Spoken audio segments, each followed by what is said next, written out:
Welcome to Teaching Truth. When I was a little boy, I was part of a small Sunday school class in Carluke Baptist Church in Lanarkshire. My Sunday school teacher was a man by the name of Ian McCulloch. Ian was a man who had suffered from polio in earlier years, and as a result, he had significant physical limitations. Even to this day, I keep in touch with Ian, and his physical limitations now confine him virtually to bed 24/7. Yet Ian was a man who faithfully and humbly turned up every Sunday and taught his little Sunday school class, boys and girls in that class who went on to become Christians and to serve the Lord. And I personally know of two people who today, through Ian's faithful and humble ministry, despite his physical limitations, are serving the Lord. There have been different points in my spiritual life when I have often made excuses, if I'm honest, as to why I shouldn't get involved or feel I can't get involved in a particular ministry or to do a particular thing. And more often than not, it's been in those moments, in those seasons where God has reoriented my mind back to those early days in a small Sunday school class in Carluke, to Ian McCulloch, a man who had and still has his physical limitations. And often God has said to me, you're making excuses as to why you can't get involved or you can't do this. Just look at the life and the ministry of your Sunday school teacher, Ian McCulloch. Ian, who didn't make excuses despite his physical limitations. God has often brought me to those points in my spiritual life and reminded me of a man who, despite his physical limitations, had no spiritual limitations. And I thank God today for Ian, a dear, dear friend.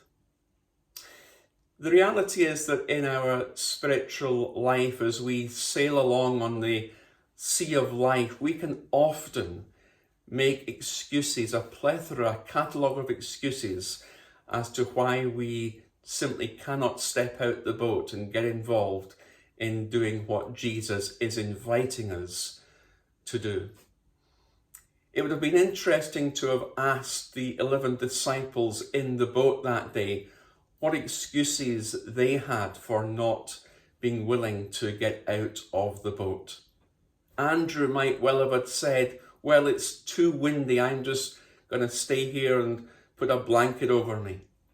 Matthew, the tax collector, might well have said, well, look, it's raining, I'm going to get wet. And others might well have said, well, it's going to be silly actually getting out of the boat because I'm going to sink anyway.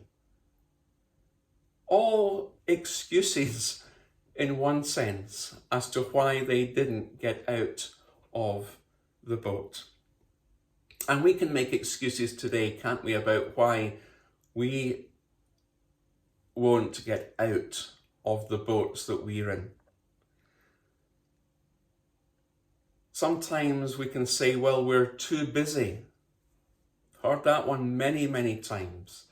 Too busy with work, too busy with family, too busy with hobbies, and all these things have their rightful place. But are we really saying that we are too busy to commit ourselves to stepping out of the boat and engaging ourselves in what God is asking us to do?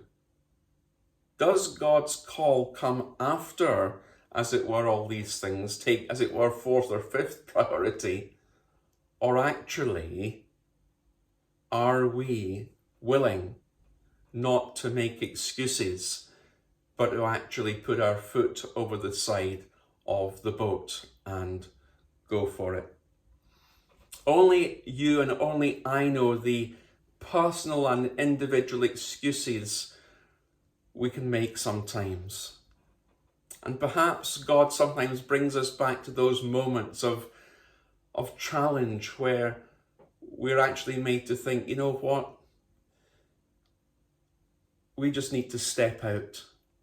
We just need to forget our inhibitions and prohibitions and do what God is inviting us to do, not to make excuses anymore. Because actually, as we make those excuses, we miss out, as we considered yesterday, on that adventure. Let me share a true story with you about how we can so easily be tempted to use excuses as a way not to step out of the boat. It's a story which Mike Pilavachi from Soul Survivor shares. He writes this in his book, Everyday Supernatural. About 4 years ago, I sensed God challenging me to step out of my comfort zone, to step out of my boat, and to choose to obey him when I didn't completely understand what he was telling me to do.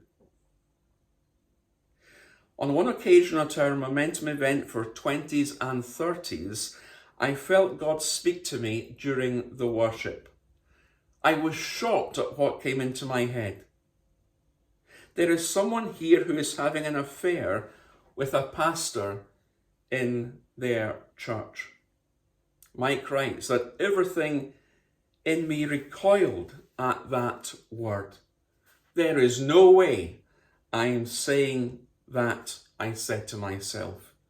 It goes against all our rules. It's a negative word. And anyway, how am I supposed to invite that person to come forward in front of 6,000 people? I was on my way to overruling God when I remembered my promise. Also, the Lord said to me, it's not my judgment, Mike, it's my mercy. I wanted to weep for a moment as he opened a window in my heart to send something of his compassion for this person. My responsibility was to be obedient in giving the word, but also to work out how to do it in a way that was pastorally sensitive.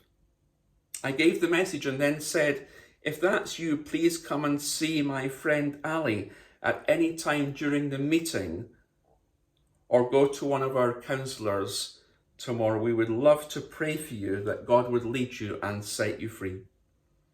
At the end of our meeting, a young lady came up to Ali in floods of tears. She'd been having an affair with the youth pastor in her church, and she didn't know how to stop.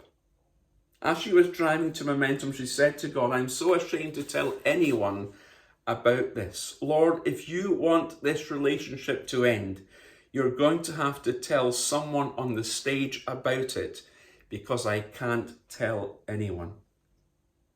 Members of our team prayed for her. She repented, stopped the relationship, went through a process of healing and restoration. When I heard about this, writes Mike Pilavachi, I was astounded.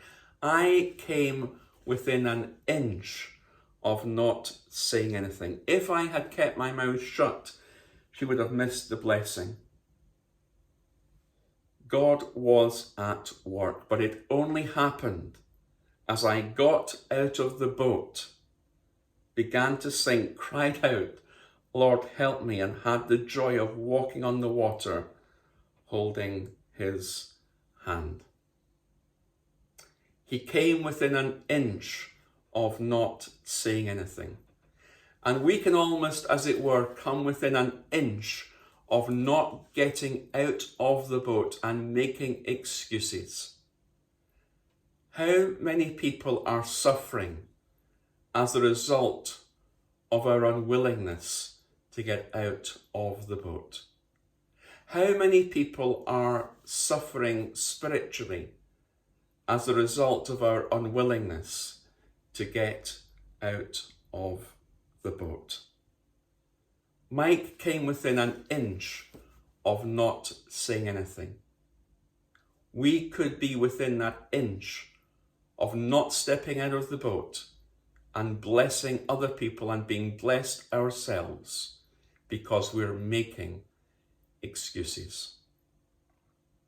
Are we making excuses today? Are we within an inch of not stepping out?